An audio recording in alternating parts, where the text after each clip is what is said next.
అన్న మీ పేరు? నా పేరు సుకుందరావు అన్న. ఎక్కడ ఉంటారు? నేను ఇక్కడ వెలగలేరు. ఎట్లుంది మరి మైలవరం నియోజకవర్గంలో ఏ పార్టీ జెండా ఎగరబోతుంది అంటారు? మరి వాస్తవానికి ఎవరు న్యాయం చేశారు? ప్రజలకు ఎంత అభివృద్ధి జరిగింది ఏంటి? మైలవరం నియోజకవర్గంలో గడ్డ మీద జెండా ఎగరేసేది వైఎస్ఆర్సీపీ జెండానే. ఎందుకంటే మైలవరం నియోజకవర్గంలో జగనన్న గారు ప్రతి కుటుంబానికి ఎన్నో సంక్షేమ పథకాలు ఇచ్చాడు. డైరెక్ట్గా ఎవరితో సంబంధం లేకుండా, మధ్యలో దళారీ వ్యవస్థ కూడా లేకోకుండా, ఎటువంటి అవినీతికి తావు లేకుండా జగన్ గారు ఇచ్చేటువంటి ప్రతి పైసా కూడా పేదవాడికి చేరింది. తప్పనిసరిగా పేదవాడు కృతజ్ఞత కలిగి వైఎస్ఆర్సీపీకి ఓటేస్తాడు. 2024లో మైలవరం నియోజకవర్గ గడ్డ మీద వైఎస్ఆర్సీపీ జెండా రెపరెపలాడిపోతుంది. మరి ఏం జరగలేదు, ఏం అభివృద్ధి ఏం కాలేదని చెప్తున్నారు అంతా. అభివృద్ధి జరగలేదని చెప్పేది ఎవరు చెప్పాలి? ప్రజలు చెప్పాలి. ప్రతిపక్షంలో ఉన్న నాయకులు వాళ్ళు చెబుతారు, వాళ్ళు ఎదుటి పార్టీ మీద బురద చల్లడానికి వాళ్ళు ఎన్ని విషయాలైనా చెబుతారు. మరి ఏ ప్రజలైనా సరే మా కుటుంబానికి మేలు జరగలేదు అని చెప్పేసి ఎవరైనా చెప్పారా? మరి జగన్మోహన్ రెడ్డి గారు దమ్ముగా ధైర్యంగా ఒక మాట చెప్పాడు, మీకు మేలు జరిగితేనే నాకు ఓటేయండి అని చెప్పేటువంటి దమ్ము ధైర్యం ఎవరికి ఉంటుంది? మేలు చేసినటువంటి వాడికి మాత్రమే ఉంటుంది.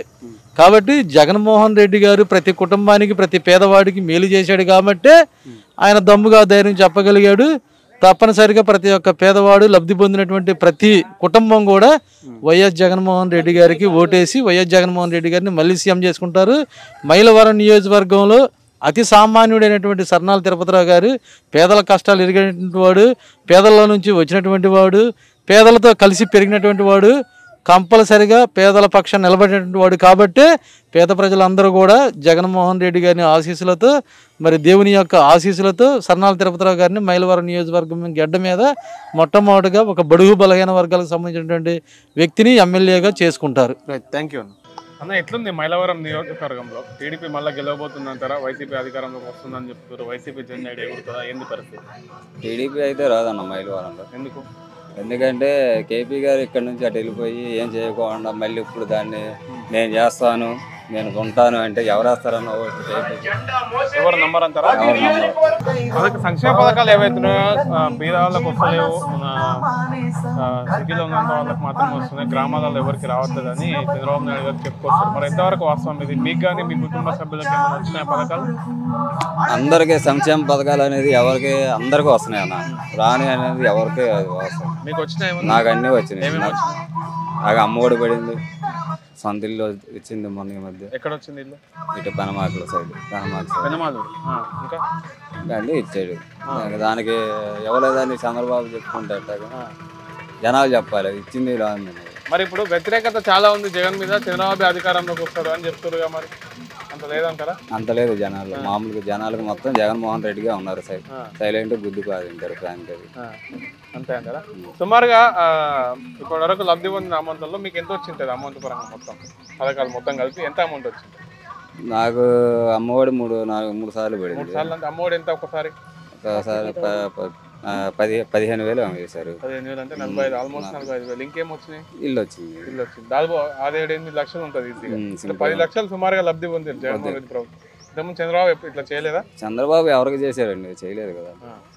చంద్రబాబు ఎవరికి చేశారు? మీ సామాజిక వర్గానికి చేస్తున్నా అని చెప్తున్నాడే. మరి మా సామాజిక వర్గానికి ఎన్నోసార్లు తిరిగాం, మేము ఏం చేయలేదు. మా నూరు భాషల్లో మొన్న దూదేకులాడ మామూలుగా పింజారీవాడ అనే దానికి జీవో తీసుకొచ్చిందే జగన్మోహన్ రెడ్డి గారికి. జగన్మోహన్ రెడ్డి గారికి మా నూరు భాషలు మొత్తం దీంట్లో ఉంటారు, అందరూ మద్దతుగా ఉంటాం. మళ్ళీ గెలిపించుకొని కన్ఫామ్గా గెలిపించుకొని మళ్ళీ గిఫ్ట్గా మైలవరం జగన్మోహन रेड्डी गिफ्ट का इस्ताम। Right, thank you. पेरू शेख गौतम। कैसा है जगनमोहन रेड्डी का गवर्नमेंट? कैसा है मैलावरम में? कौन जीत रहा? बहुत अच्छा है भाई, जगनमोहन रेड्डी का परिपालन बहुत अच्छा है। मैलावरम में भी बहुत अच्छा है। अब मैलावरम में कंपलसरी सरनाला तिरुपति राव है ना, वही आते। वो अपोजिशन पार्टी वाला है ना, वो सीधा करता रहे काम, क्या भी करा नहीं। 5 साल देखा मैं उसको मैलावरम में, इधर कुछ भी नहीं करा, कालने भी एक बार भी नहीं आया इधर में। क्या भी घर का आपको क्या हो गया, तुम्हारा प्रॉब्लम क्या हो, क्या भी पूछा नहीं, अब तक आया भी नहीं। कौन सा फंक्शन को भी आता नहीं, कौन सा प्रॉब्लम है तो भी आता नहीं, पानी नहीं तो भी आता नहीं। और नाले चल जाते रहते, नाले पर को मच्छर कीड़ा पूरा आते रहते, क्या भी करता नहीं उस लोग बेकार। माइनॉरिटी लोगों को चंद्रबाबू जो बोल रहे हैं भाई अच्छा किया लोगों को, माइनॉरिटी लोगों को, फिर माइनॉरिटी कुछ भी नहीं करे, वो माइनॉरिटी को कुछ भी नहीं करे, कुछ भी नहीं करे। जगनमोहन रेड्डी साहब तो बहुत करे ना, बीसी रिजर्वेशन में माइनॉरिटी को दिया, 5-6 सीट दी है, दुल्हन पथकम देते रहे, बहुत करे जगनमोहन रेड्डी। क्या अच्छा बहुत गवर्नमेंट फिर आते अब फिर आता कहाँ 100% आता फिर कितना सीट जीतने का चांसेस है? 140-130 कंपलसरी कंफर्म। 140-130। हाँ बाद टफ रहता थोड़ा 10 टफ रहता बन के, वो भी हमारे आते हैं। पवन कल्याण मालूम है? हाँ मालूम है वो। कौन है वो क्या सिनेमा करता ना, पिक्चर वो है ना, वैसा मालूम मेरे को। हाँ। अब दूसरा उसमें मालूम नहीं। हाँ। हाँ। नारा लोकेश हाँ मालूम है, वो चंद्रबाबू का बेटा है वो।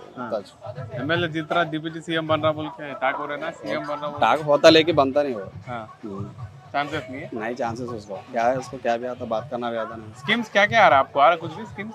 किसके वैस राजशेखर रेड्डी परिपालन में सभी स्कीम आती, अम्मावड़ी आती, वैएसआर आसरा, वैस चाहिए ऑटो को, और वो टेलर को 5,000 डालता, जालरला को मच्छा पकड़ते उनको डालता, चाहिए 18,000 डालता, पूरा परफेक्ट है। तिरुपति राव कभी भी है इधर कभी इधर पे फिरते रहते वो क्या करोड़पति नहीं वो, हमारे जैसा है वो।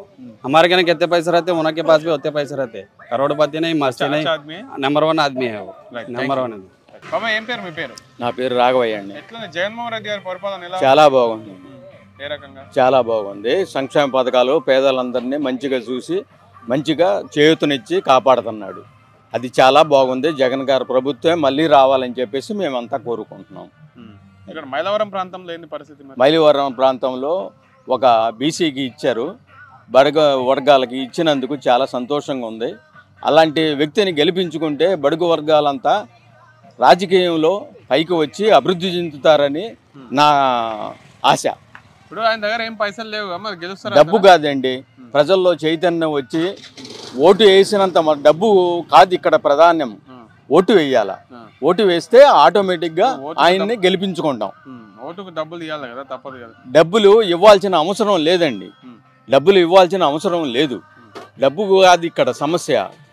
బడుగు వర్గాలు పైకి రావాలంటే అందరూ చైతన్యవంతమయ్యి ఓటు వేస్తే అలాంటి బడుగు వర్గాలంతా పైకి వచ్చి రాజకీయంగా పైకి వచ్చి అందరూ అభివృద్ధి చెందుతారని నా అభిప్రాయం.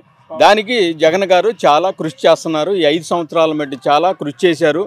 ఇంకొక 5 సంవత్సరాలు కూడా ఆయనే రావాలా, పేద వర్గాలకి మంచి చేయాలని చెప్పేసి నేను కోరుకుంటున్నాను. నా అభిప్రాయం అది. చంద్రబాబు కంటే బాగా చేస్తున్నాడు జగన్, చాలా బాగా చేస్తున్నాడు. చంద్రబాబుని మనం విమర్శించాల్సినంత ఇది కాదు, కానీ చంద్రబాబు అన్ని సంవత్సరాలు ఇండస్ట్రీలో ఉన్నా సరే జగన్ గారు మంచి పేదలకి మంచి చేసి అందరూ పైకి రావాలి, అందరూ బాగుండాలనే ఉద్దేశంతో మంచి కాన్సెప్ట్ రాజశేఖర రెడ్డి గారి ఆశయాలతో జగన్ గారు చాలా బాగా చేస్తున్నారని మా ఉద్యోగం. సుమారు రాష్ట్రంలో ఎన్ని సీట్లు గెలవబోతున్నారు? నా ఉద్దేశం మళ్ళీ 150 పైనే వస్తాయని చెప్పేసి నేను నా అభిప్రాయం. మళ్ళీ సీఎం జగనే. Right, thank you Babu. Okay, thank you.